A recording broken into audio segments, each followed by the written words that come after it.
अपना सफ़र अगर मैं देखूं करियर का, लगता है काफ़ी एक डेफिनेटली एक जर्नी रही है। ये एक जर्नी है जो हर एक को खुद ही तय करनी है। आप चाहे इंडस्ट्री से हैं, आप इंडस्ट्री के बाहर से हैं, फाइनल वर्डिक्ट हमेशा ऑडियंस के पास है। मेरे लिए अपॉर्चुनिटी बहुत बड़ी थी, वो हो गया। अब इससे बेहतर और क्या कर सकती हूँ। अपना सफ़र अगर मैं देखूं करियर का, लगता है काफ़ी एक डेफिनेटली एक जर्नी रही है। बट जहाँ मैं खड़ी हूँ इस वक्त, लगता है नहीं, अभी और भी काफ़ी कुछ मुकाम हासिल करना बाकी है।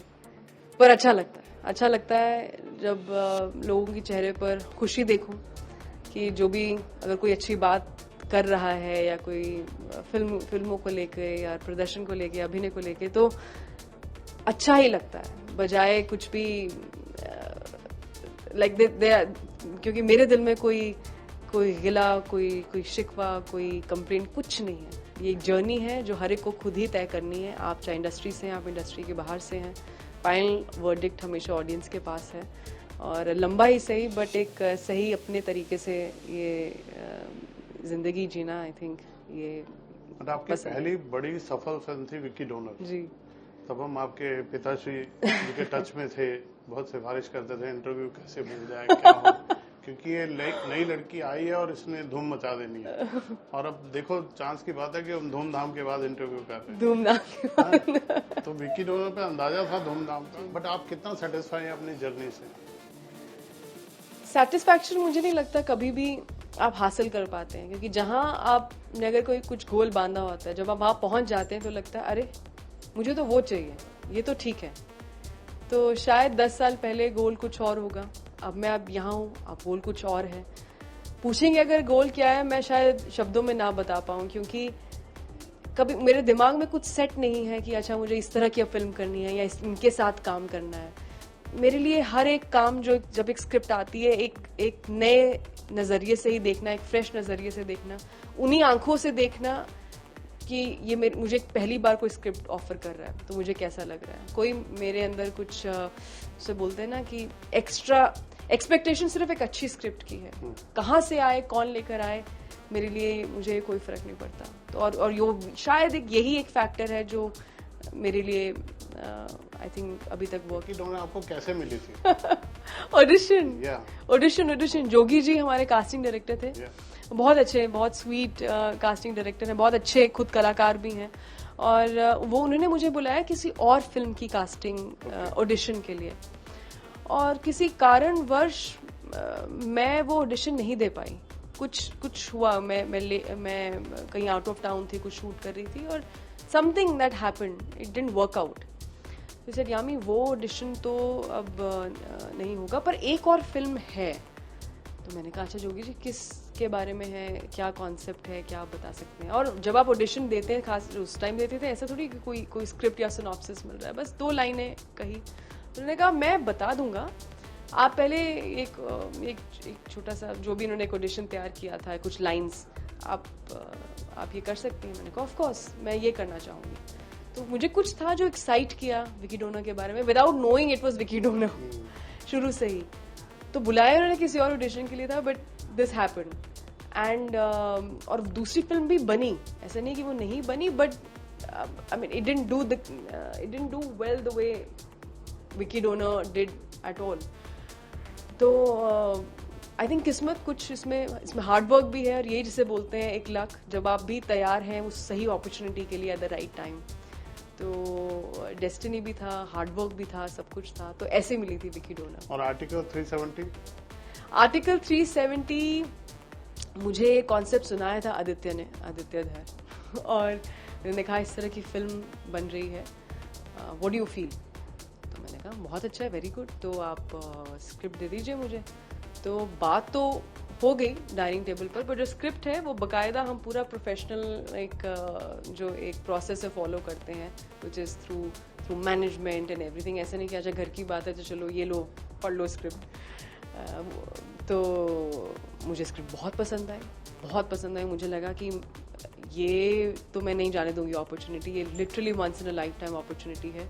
और जो मेरे अंदर है, जो कुछ भी थोड़ा बहुत मैंने सीखा है, मैं पूरी जान डाल दूंगी फिल्म में। मैं सब कुछ जो एक एक्टर दे सकता है एक फिल्म को, mentally, physically, emotionally, in every way I am going to be there and give my best. So I think जब आप इस तरह के कहीं ना कहीं आप एफर्ट से जुड़ जाएं, तो उसे बोलते हैं ना, यूनिवर्स सुन रहा होता है, देख रहा होता है, कोई ना कोई आपकी बात जरूर सुन रहा होता है, and they will always give you the reward back.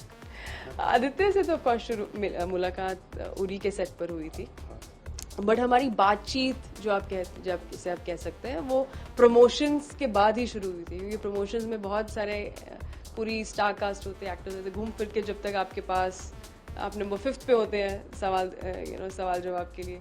तो मैं जब सुन रही थी और या वो मेरी बातें सुन रहे थे, वहाँ पता चलता है कि अच्छा एक पर्सनली जो आपकी चॉइसेस हैं या एथिक्स हैं या जिस कल्चर से हम आते हैं वो बहुत सिमिलर हैं.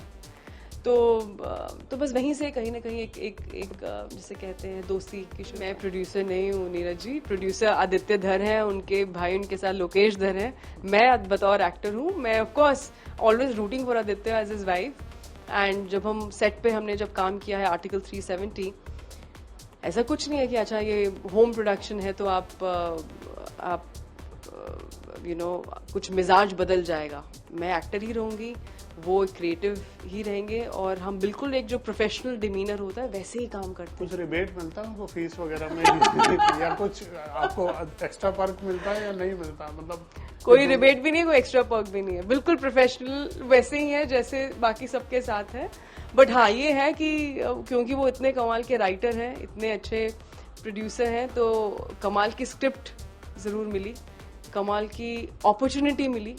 एंड आदित्य, अगर आप कभी, I am sure of course आप मिलेंगे आदित्य से जब भी उनकी फिल्म के लिए प्रमोशन के दौरान, वो ऐसे इंसान है ही नहीं कि अच्छा ये मेरी वाइफ है या मैं इनको जानता हूँ, कि कोई भी हो तो let me give that person an opportunity. No,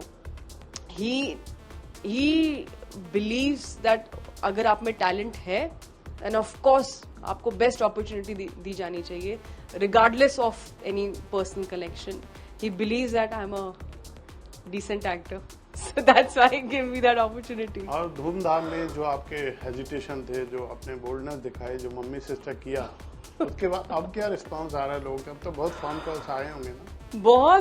बहुत सारे डायरेक्टर्स, बहुत इंडस्ट्री से बहुत मैसेजेस आए, कॉल्स आए हैं, कुछ ऐसे नामों के, ऐसे मेकर्स के जिनको आपने कभी इनकी फिल्में देखी थी और लगा कि अच्छा एक फैन मोमेंट एक होता है. और ऑडियंस, सबसे बड़ा ऑडियंस, द फैक्ट कि फिल्म बहुत अच्छा प्रदर्शन कर रही है, week by week it's growing in numbers, तो बहुत अच्छा लग रहा है. फाइनल वर्डिक्ट तो जनता के पास ही है, जनता ही हम सबका जो एक पावर जैसे बोलते हैं वो तो उन्हीं के पास है. बहुत अच्छा लग रहा है, अच्छा लगता है जब एक अच्छी फिल्म को अच्छी ऑडियंस मिलती है. और आपके आने वाले प्रोजेक्ट्स के बारे में, किसी के बारे में अगर आप बात करना चाहें तो? मैं तो बिल्कुल बात करना चाहूंगी, पर अगेन जैसा मैंने कहा, मैं तो सिर्फ एक्टर हूँ. प्रोड्यूसर होती तो जरूर बात करती, बट बहुत ही जल्द आप अनाउंसमेंट सुनेंगे एक के बाद एक.